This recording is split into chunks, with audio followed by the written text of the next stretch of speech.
this is another. I hope I don't end up saying this for every one of these maxims. But these are, and it's not surprising that you do say this before each one of these maxims. You go, wow, this is an impactful one. This is important. I've heard this before. This is another way of restating the same topic that we say all the time. A general should say to himself many times a day, if the hostile army were to make its appearance in front, on my right or on my left, what should I do? And if he is embarrassed, his arrangements are bad, there is something wrong, he must rectify his mistake. So this is the humility of constantly asking yourself, okay, if I got hit from the flank right now, what would I do? How would I handle it? Am I ready for that? If I'm not ready for it, how do I make that change? So constantly assessing yourself, seeing where you're at, seeing how you're doing, that's a common thread. Not just for war, but for being a man and being a human, being a woman, being a person that's trying to be successful. Are you looking around and things are? I'm always most nervous when things are going well.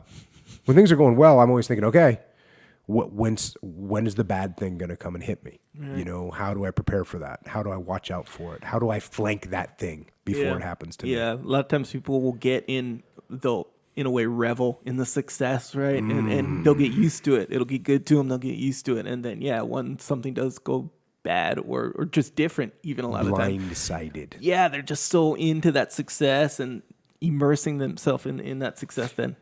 They don't know what to do. I was, my first deployment to Iraq, we were doing assaults and capturing bad guys.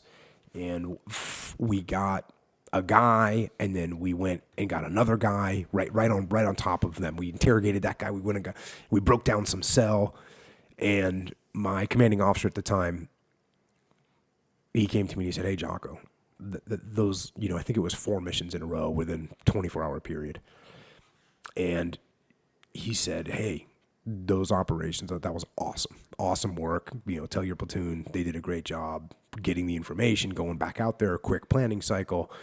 It was just fantastic. Those are very admirable." And I just looked at him and I said, "Give us 24 hours and we'll screw it up." And I just, want to set expectations.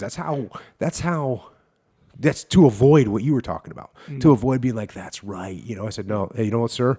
Give us 24 hours and we'll screw it up." Right. Do you ever fear, like in that particular case, that he could look at it as, "Dang, are you being negative?" Or because obviously you're not, given what you're saying, you're not being negative. You're checking yourself the whole time. But do you fear that either your commanding officer or anyone would take that as, "Dang, this guy's a pessimist," or something like that?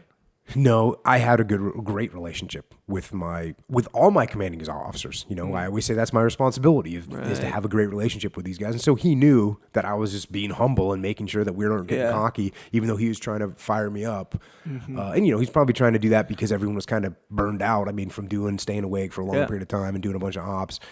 And he was just trying to, give some compliments. And I just said, "Hey, sir, let's not get crazy here. We got long deployment ahead of us still. So you got to be careful of that."